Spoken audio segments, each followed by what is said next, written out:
Revenge জনরার প্রতিশোধ বলতে যদি তুমি ভেবে থাকো খুন করাই সবচেয়ে ভয়ঙ্কর প্রতিশোধ, তাহলে জেনে রাখো এর চাইতেও ভয়াবহ কিছু রয়েছে। আর আজকের মুভিটি এরকমই একটি ঘটনা নিয়ে। এক সাইকোপ্যাথ সিরিয়াল কিলার যার নেশা সুন্দরী মেয়েদের নৃশংসভাবে হত্যা করা। ঘটনাক্রমে এক সিক্রেট এজেন্টের গার্লফ্রেন্ডকে খুন করে বসে সে। এখানে ভুল করে বসে সে। সিক্রেট এজেন্ট ব্যাপারটা পুরোপুরি পার্সোনালি নিয়ে নেয়। শুরু হয় ভায়োলেন্স। কেমন হয় যদি মুভি শুরুর কিছুক্ষণের মধ্যেই যদি দেখো খুনিকে জানা হয়ে গিয়েছে, ধরা পড়েছে, এমনটাও বলা যায়। কি ভাবছো? স্পয়লার দিয়ে দিলাম? একদমই না, খেলা তো কেবলমাত্র শুরু। আর এই মুভিটিতে কিছু বীভৎস সিন রয়েছে। ভায়োলেন্স সহ্য করতে না পারলে মুভিটি এড়িয়ে যাওয়া উচিত। প্রতিশোধ নিতে গিয়ে খুন করা থেকেও যে বীভৎস কিছু থাকতে পারে এই মুভি তাই দেখায়। তো চলো শুরু করা যাক 2010 সালে মুক্তিপ্রাপ্ত আই সো দ্য ডেভিলের এক্সপ্লেনেশনটি।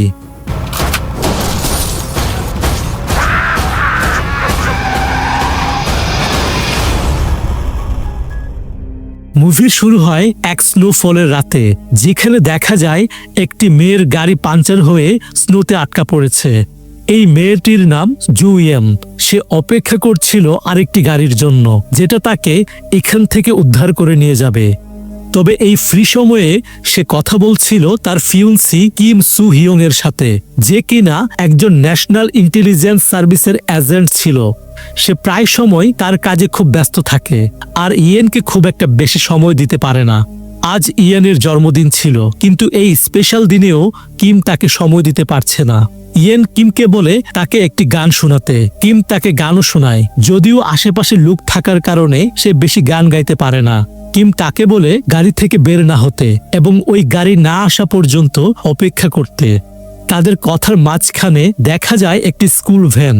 সেই ভ্যান থেকে নেমে আসে একজন লোক, যার চেহারাটা দেখতে মোটামুটি সাধারণই ছিল।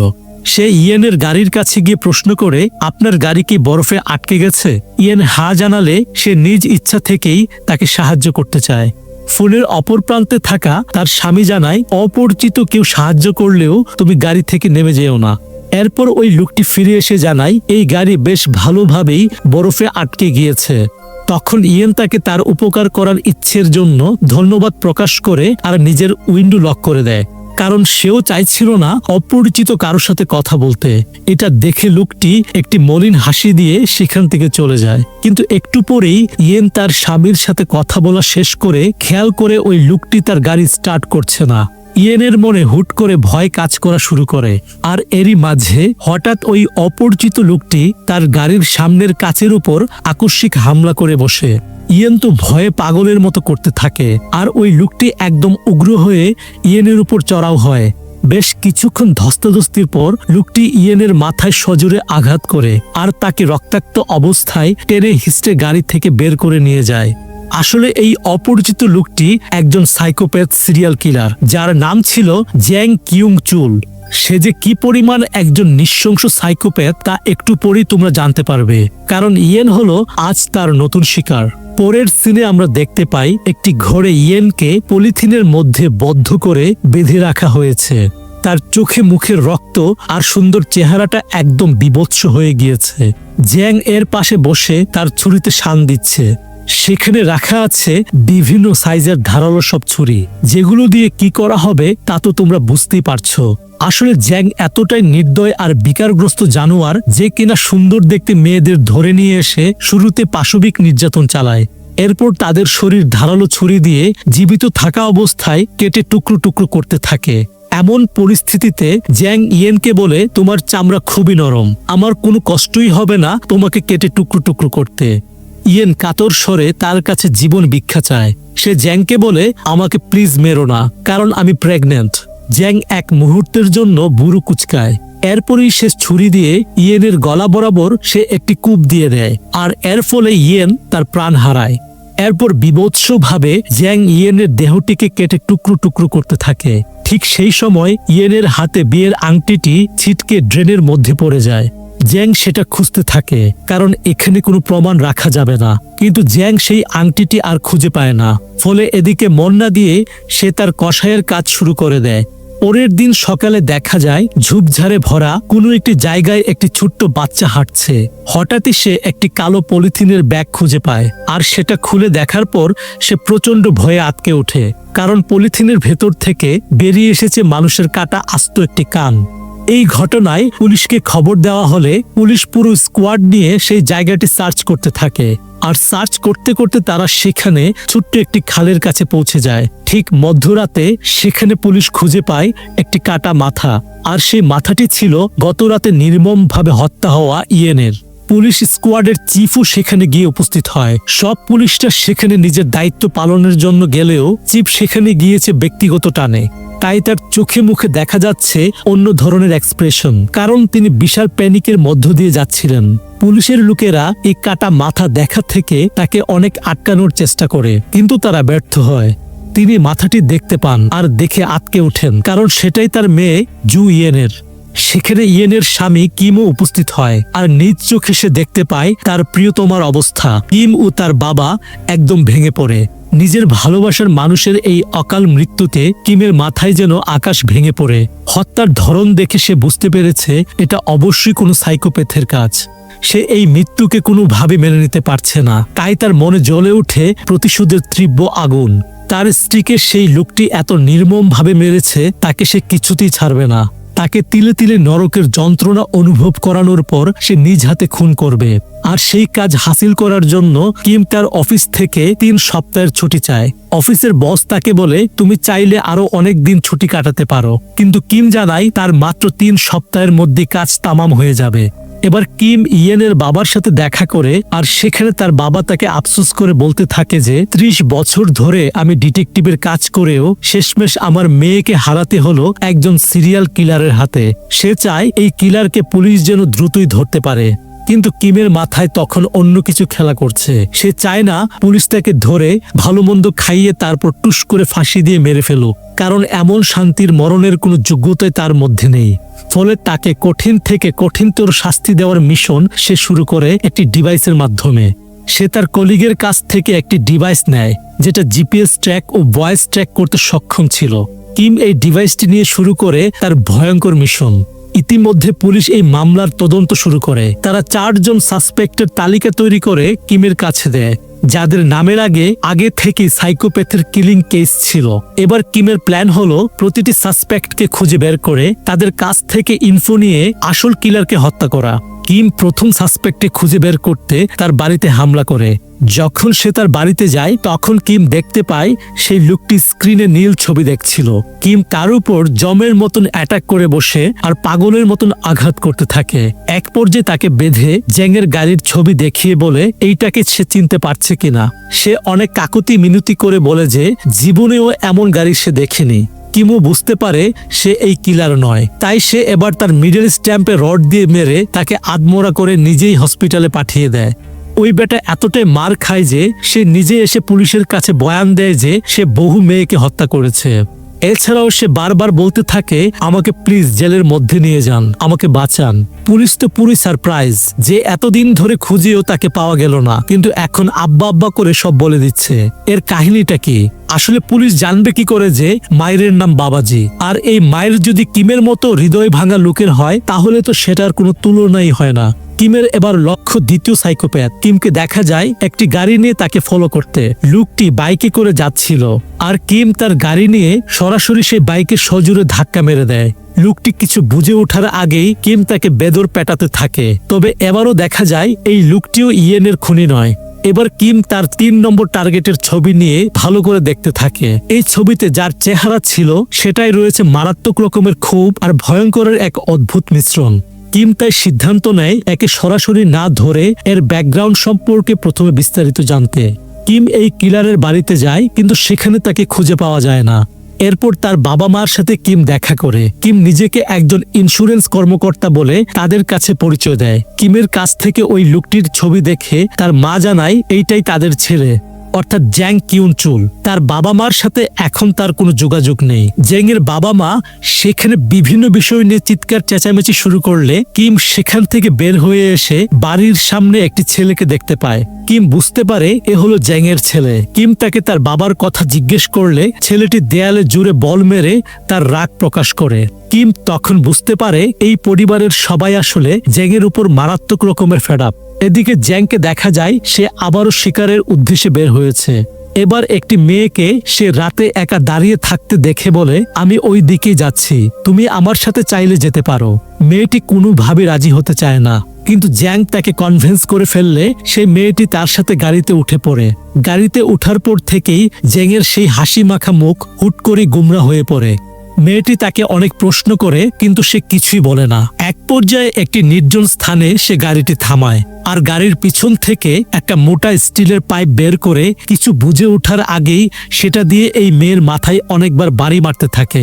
ফলে মেয়েটি কয়েক সেকেন্ডের মধ্যেই সেখানে মৃত্যুর কোলে ঢলে পড়ে। আর এরপর মেয়েটির সাথে কি হতে চলেছে সেটা তো আমরা সবাই জানি।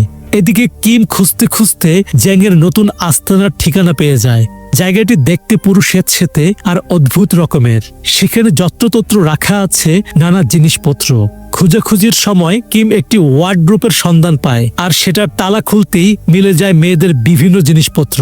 কিমের সন্দেহ ধীরে ধীরে ঘনীভূত হতে থাকে। এরপর কিম হুট করে একটি দরজার সন্ধান পায় আর সেখান দিয়ে ভিতরে গেলে সে দেখতে পায় এক একটা কসাইখানা। পুরো রুমের চারিদিকে ছড়িয়ে ছিটিয়ে আছে রক্তের ছুপ ছুপ দাগ। কিম পাশের একটি নালার মধ্যে তাকালে একটি চকচক করা জিনিস দেখতে পায়। একটু খোঁজাখুঁজি করে সে দেখতে পায় সেখানে একটি আংটি পড়ে আছে, আর এই আংটিটি তার এঙ্গেজমেন্টের আংটি ছিল।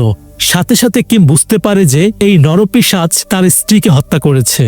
কিম তার চোখে একরাশ ক্রোধ নিয়ে তখনকার মতো সেখান থেকে চলে যায়। এদিকে জ্যাং পেশায় একজন স্কুল ভ্যানের ড্রাইভার। প্রতিদিনের মতোই তাকে দেখা যায় স্কুলের মেয়েদেরকে বাড়ি পৌঁছানোর জন্য নিয়ে যেতে।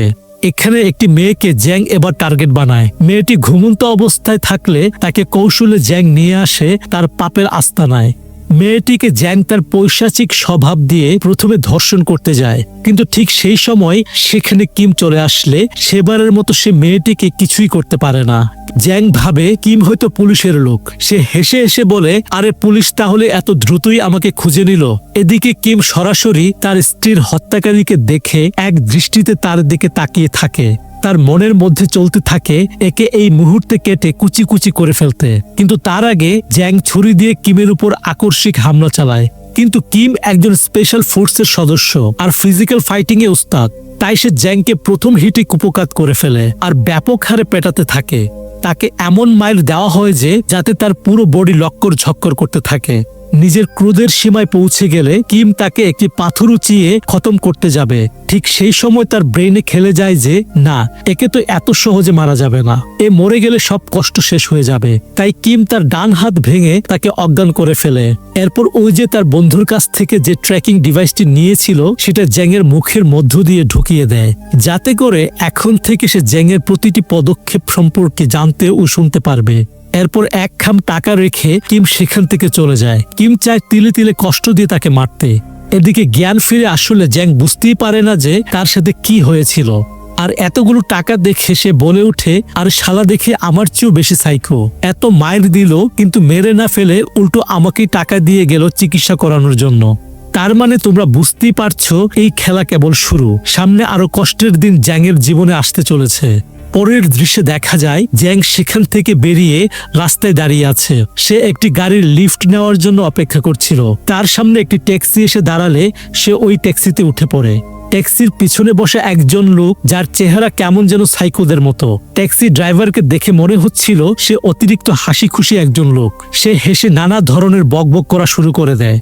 এতে করে জ্যাং ভীষণই বিরক্ত হয়, আর জ্যাং বিরক্ত হওয়া মানে তার জীবন শেষ। তাই সে ড্রাইভারের উপর হুট করে হামলা করে বসে। হঠাৎই পিছনে থাকা লোকটিও তার উপরে চড়াও হয়। তিনজনে প্রচুর ধস্তাধস্তি শুরু করে দেয়। কিন্তু জ্যাং তো ছিল জাত সাইকো, তাই সে একের পর এক ছুরি আঘাতে ওই দুজনকে গাড়ির মধ্যেই খালাস করে দেয়। এখানে তাদেরকে যেভাবে কুপানো হয় তা দেখলে যে কেউ ভয় পেয়ে যাবে। এদেরকে খতম করা হলে জ্যাং পরে দেখতে পায় গাড়ির মধ্যে আরো একটি লাশ পড়ে আছে। এই লাশটি ছিল এই গাড়ির সত্যিকার ড্রাইভারের। এই দুজন তাকে মেরে গাড়িটি ছিনতাই করছিল। মানে বুঝাই যাচ্ছে এই পুরো শহরটাই আসলে সাইকো আর অপরাধীদের ভরা। জ্যাং লাশ তিনটি ফেলে দিয়ে নিজে ড্রাইভ করে শহরের দিকে আগাতে থাকে।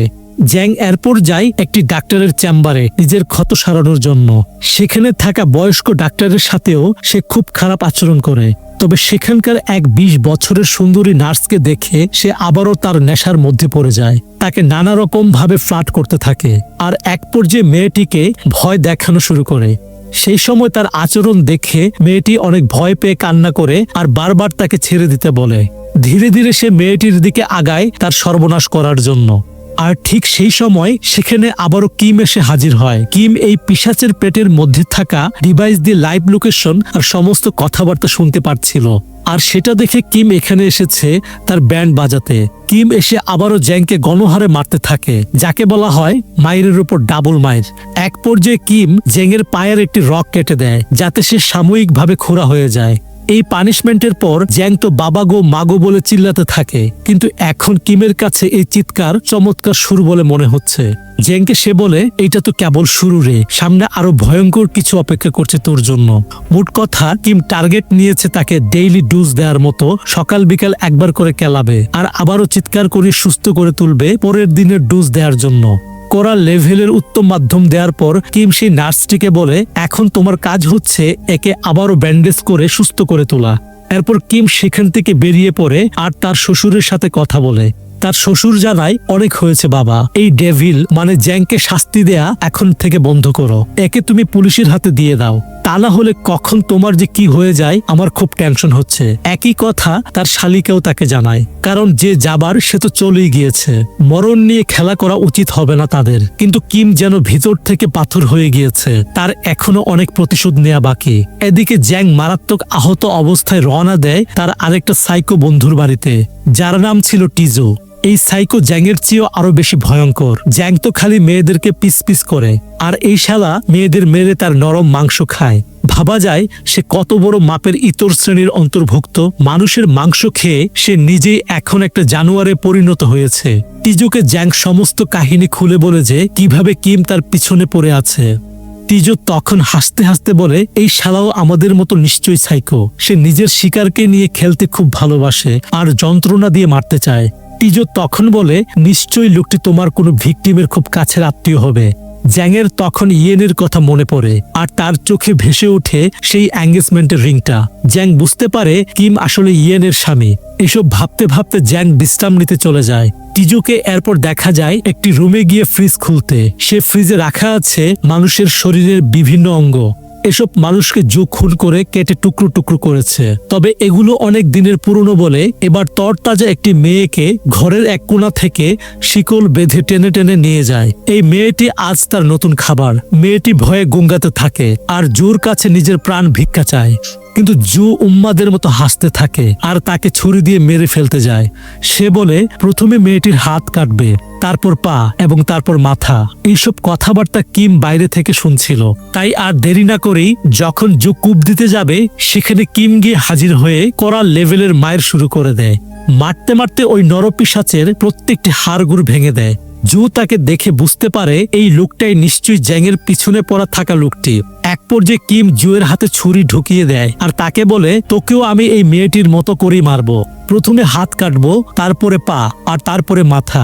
এদিকে মারামারির শব্দে পাশের রুমে থাকা জ্যাং জেগে যায়। সে সেখান থেকে একটি রাইফেল হাতে নিয়ে চুপি চুপি সামনে আগাতে থাকে। রাইফেল দিয়ে কিমের উপর সে গুলি করে বসে। কিম অল্পের জন্য সরে গিয়ে নিজে বেঁচে যায়। জ্যাং গুলি করতেই থাকে, কিন্তু একটি গুলিও কিমের গায়ে লাগে না। কিম এক পাশে লুকিয়ে পড়ে যাতে জ্যাং তাকে দেখতে না পায়। সে কিমকে খুঁজতে থাকে। কিম তখন আড়াল থেকে একটি স্টিলের রড দিয়ে জ্যাংয়ের উপর হামলা করে বসে। সে তাকে মাটিতে ফেলে প্রচন্ড রকমের মারতে থাকে আর চিৎকার করে বলতে থাকে, কেন করলি এসব? মাইরের চুটে এক সময় সেই রডটা পুরোটাই ভেঙে যায় আর এরপর কিম জ্যাংকে নিয়ে সেখান থেকে চলে যায়। পরের দিন পুলিশ জুয়ের ঘর থেকে তাকে আর তার গার্লফ্রেন্ডকে আহত অবস্থায় উদ্ধার করে। পুলিশ জানতে পেরে গেছে যে কিম সাইকোদের উপর প্রতিশোধ নিচ্ছে। পুলিশের একজন অফিসারকে দেখা যায় কিমের শ্বশুরকে অনুরোধ করতে, যাতে কিম এইসব কিছু থামিয়ে দেয়, কিন্তু কিম কারো কথা শোনে না। কিম জ্যামকে নিয়ে এসে সে তার বন্ধুর মাধ্যমে ব্যক্তিগতভাবে চিকিৎসা করায়। সেখানে তার বন্ধু তাকে জিজ্ঞেস করে যে ক্যাপসুলটি ঠিকঠাক মতো কাজ করছে কিনা। কিম তখন তাকে থামিয়ে চেক করে যে জ্যাং জেগে আছে কিনা।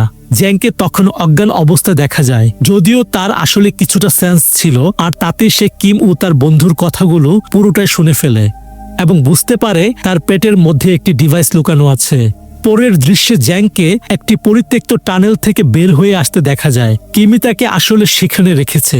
জ্যাং এখন জানে তার ভেতরে থাকা ট্রান্সমিটারের ব্যাপারে, তাই সে কিমকে শোনানোর জন্য বলে, তুই আমাকে বোকা ভেবে অনেক বড় ভুল করেছিস। তুই কখনোই জিততে পারবি না আমার সাথে পাঙ্গা নাও, তাই না? এবার আমি দেখাচ্ছি সাইকো কাকে বলে। তুই তোর এই ভুলের খেসারত দ্রুতই দিতে যাচ্ছিস। আমি যাচ্ছি তোর কষ্টকে আরো বেশি জ্বালিয়ে দেওয়ার জন্য। এর বাইরেও সে আরো বলে, তুই কি জানিস ইয়েন মৃত্যুর আগে আমাকে কি বলেছিল? ইয়েন বলেছিল সে তোর বাচ্চার মা হতে যাচ্ছে আর তুই বাপ হতে যাচ্ছিলি, কিন্তু বেচারিকে আমি তার আগে কুচি কুচি করে কেটে দিয়েছিলাম। এইসব কথা শুনে কিমের পুরো দুনিয়া যেন একদম থমকে যায়। তার মাথা পুরোই উলটপালট হয়ে যেতে থাকে। এবার জ্যাং কথা বলতে বলতে এক ফার্মেসিতে যায়। সেখান থেকে সে কিছু ল্যাকটোজেন ট্যাবলেট কিনে তা খেয়ে নেয়, যাতে ডায়রিয়া হয়ে তার পেটের মধ্য থেকে ট্রান্সমিটারটি বের হয়ে যায়। তবে স্বভাব অনুসারে সে বের হওয়ার আগেই ফার্মেসিতে থাকা অ্যাটেন্ডেন্টকে হত্যা করে বসে। এদিকে জ্যাং টয়লেটে গিয়ে তার পেটে থাকা ট্রান্সমিটারটি বের করে নেয় আর অন্য একজন লোককে মেরে সেটা তার পেটের মধ্যে ঢুকিয়ে দেয়। এবার তার পরবর্তী গন্তব্য হলো ইয়েনের বাড়ি। পরের দৃশ্যে কিম হসপিটালে যায় টিজুর সাথে দেখা করতে। টিজুকে কিম জিজ্ঞেস করে জ্যাং এখন কোথায় আছে আর সে কি করতে যাচ্ছে। টিজু হাসতে হাসতে তাকে বলে সে জ্যাংয়ের পেছনে লেগে বিরাট ভুল করেছে। জ্যাং প্রথমে ইয়েনকে মেরেছে, এখন সে তার পরিবারকে শেষ করবে। এরপর সে নিজে পুলিশের হাতে নিজেকে তুলে দেবে, তবু সে তোমার কাছে ধরা দেবে না। তুমি এইবার হেরে যাবে এই পিশাচের কাছে। এই বলে টিজু অনেক হাসতে থাকে। কিম তাকে বলে, তোর যেহেতু হাসারই এত শখ, এখন থেকে তুই যেন আজীবন হাসতে পারিস আমি তার ব্যবস্থা করছি। এই বলে সে তার চোয়াল 2 হাত দিয়ে চিরে দেয় এবং সেখান থেকে দ্রুত চলে যায়। সে তার পুলিশ অফিসারকে ফোন দিয়ে বলে পুলিশের চিফ ও তার মেয়ের প্রাণের ঝুঁকির ব্যাপারে, কিন্তু পুলিশ সেখানে পৌঁছাতে দেরি করে। আর এর আগে জ্যাং পুলিশ চিফের বাসায় গিয়ে তাকে অ্যাটাক করে বসে। একটি ডাম্বেল দিয়ে সে বারবার চিফের মাথায় আঘাত করে সেখানে তাকে নির্মমভাবে হত্যা করে। এর কিছুক্ষণের মধ্যেই সেখানে তার ছোট মেয়ে উপস্থিত হলে জ্যাং তো ভাবে, আরে এত মেঘ না চাইতেই জল। তাই এবার সে এই মেয়েটিকেও অ্যাটাক করে নিজের সাথে নিয়ে যায়। কিম যখন সেখানে গিয়ে পৌঁছায় তখন সে দেখতে পায় পুরো বাড়ির চারিদিকে পুলিশ ঘেরা। সে তাদের সরিয়ে ভেতরে ঢুকতে থাকে, কিন্তু ঠিক তখনই সেই পুলিশ কর্মকর্তা যাকে সে ফোন করেছিল তিনি তার উপর ভীষণ রেগে যায়, কেননা কিম জ্যাংকে বারবার ছেড়ে দিয়ে এই খেলায় মেতেছে, আর যার কারণে আজ তার চিফকেও প্রাণ দিতে হলো। কিমকে বাড়ির ভেতরে নিয়ে যাওয়া হলে সে তার শ্বশুরের লাশ দেখতে পায়। তার কাছে ঠিক সেই মুহূর্তে জ্যাংয়ের ফোন আসে, আর জ্যাং তাকে জিজ্ঞেস করে যে তার এখন কেমন লাগছে, কি খুব কষ্ট হচ্ছে তাই না? জানিস তো তোর শালিকেও আমি বিনা কষ্টে উপরে পাঠিয়ে দিয়েছি, আর এখন এইসব কারণের জন্য একমাত্র তুই দায়ী। জ্যাং কিমকে বলে সে এই খেলায় সবসময় জিতে এসেছে আর কিম একজন বড় লুজার। জ্যাং তখন বলে এখন আমি পুলিশের কাছে নিজেকে ধরা দিয়ে দেব আর তুই আমার কিচ্ছুই ছিঁড়তে পারবি না। এই বলে জ্যাং একটি মাঝ রাস্তার মধ্যে তার গাড়ি দাঁড় করিয়ে পুলিশের কাছে আত্মসমর্পণ করতে চায়। তবে পুলিশ আসার আগেই কিম সেখানে উপস্থিত হয় আর তার গাড়িতে করে সে জ্যাংয়ের জামা টেনে তাকে ধরে নিয়ে চলে যায়। পুরো পুলিশ ফোর্স তো পুরোই টাসকে খেয়ে যায়, কারণ কিম এখন মরণ খেলায় মেতে উঠেছে। সবাই তার পিছু নিলেও কেউ তাকে ধরতে পারে না। কিম এবার জ্যাংকে নিয়ে আসে তারই কসাইখানায়। সেখানে জ্যাংকে বেঁধে রেখে সে প্রচন্ড নির্যাতন করতে থাকে। সিগারেট দিয়ে চোখ পুড়িয়ে দেওয়া, হাতে নখ তুলে ফেলা, গালের বদ্ধ রড ঢুকিয়ে দেওয়া সহ যত কষ্টকর শাস্তি আছে সব জ্যাংয়ের উপর চলতে থাকে। কষ্ট সহ্য করতে না পেরে জ্যাং কিমের কাছে নিজের প্রাণ ভিক্ষা চায়, কিন্তু যখন সে বুঝতে পারে কিম তাকে কিছুতেই মুক্তি দেবে না, তখন কিমকে রাগিয়ে তোলার জন্য সে হাসতে থাকে। জ্যাং বলে আমাকে মেরে ফেল, একেবারে লেটা চুকে যাক। কিন্তু কিম জানাই এত সহজে যদি আমি তোকে মারতাম তাহলে তো প্রথম দিনই আমি তোকে খেয়ে দিতাম। আজ এমন ভাবে তোকে আমি মারবো যেন মরার পরেও তোর আত্মা এই নির্মমতা দেখে কেঁপে ওঠে। এই বলে কিম জ্যাংয়ের আস্তানার বড় ব্লেডটি তার মাথার উপরে সেট করে আর সেটার সাথে দড়ি বেঁধে তার মুখের মধ্যে দিয়ে দেয়। যতক্ষণ জ্যাং সেই দড়ি কামড়ে ধরে থাকবে দড়িও টান টান হয়ে থাকবে এবং উপরে যে ব্লেডটি সেট করা আছে সেটা পড়বে না। কিন্তু দড়ির অন্য প্রান্ত দরজার সাথে এমন ভাবে বেঁধে দেওয়া হয়েছে যে যাতে দরজা টানলে জ্যাংয়ের মুখ থেকে দড়ি খুলে যায়। তার মানে মুখ খুললেই আর জ্যাংয়ের মাথা গলা থেকে আলাদা হয়ে যাবে। এমন এক ফাঁদ সেট করে কিম সেখান থেকে চলে যায়। তবে যাওয়ার আগে সে জ্যাংয়ের ফ্যামিলিকে কল দিয়ে এখানে আসতে বলে তার সাথে দেখা করার জন্য। জ্যাংয়ের ফ্যামিলি তো আর জানে না এখানে কি ঘটনা ঘটতে যাচ্ছে। এছাড়াও জ্যাংয়ের সাথে আবারও একটি ট্রান্সমিটার সেট করে দেয় যেন তার সব কথা সে শুনতে পারে। এদিকে ফ্যামিলির সবাই সেই ঘরের সামনে পৌঁছে দরজায় টান দিতে থাকে। এটা দেখে জ্যাং তার মুখের মধ্যে দড়ি নিয়ে চেঁচাতে থাকে কেউ যেন দরজা না খুলে। কিন্তু কথাগুলো একদম অস্পষ্ট হওয়ায় তার বাবা মা ছেলে কেউই বুঝতে পারছে না। এমন গুঙ্গানো শব্দ শুনে তারা আরো জোরে জোরে দরজা টানতে থাকে। এভাবেই এক পর্যায়ে জ্যাং মুখ থেকে দড়ি ছেড়ে দিতে বাধ্য হয় আর এর ফলে উপরে থাকা ব্লেডটি সজোরে পড়ে গিয়ে তার মাথা বিচ্ছিন্ন করে দেয়। অন্যদিকে দরজা খুলে ভিতরে প্রবেশ করতেই তাদের সামনে সদ্য অক্কা পাওয়া জ্যাংয়ের মাথা এসে পড়লে সবাই ভয়ে কাতর হয়ে পড়ে। বাইরে হাঁটতে থাকা কিম ট্রান্সমিটারের সাহায্যে এইসব আর্তনাদ ও জীবন বাঁচানোর আকুতি শুনছিল। অবশেষে আজ তার প্রতিশোধ পূর্ণ হলো, কিন্তু এর জন্য তাকে তার জীবন থেকে হারাতে হয়েছে শ্বশুর ও শালিকাকে। তাই কিম নিজেকে আর কন্ট্রোল করতে না পেরে অঝরে কান্না করতে থাকে। আর এইভাবে শেষ হয়ে যায় আই স দ্য ডেভিল মুভিটি। তো বন্ধুরা, ভিডিওটি কেমন লাগলো তা অবশ্যই জানাতে ভুলো না। আর একটা কথা, প্রতিশোধ অনেক ভয়ানক জিনিস, একমাত্র ক্ষমাই পারে এই পৃথিবীকে সুন্দর ও শান্ত রাখতে। ভিডিওটি ভালো লাগলে একটি লাইক করে দিও আর পরের ভিডিও দেখতে চাইলে চ্যানেলটি সাবস্ক্রাইব করে রেখে দিও। সবাই অনেক ভালো থেকো, ধন্যবাদ।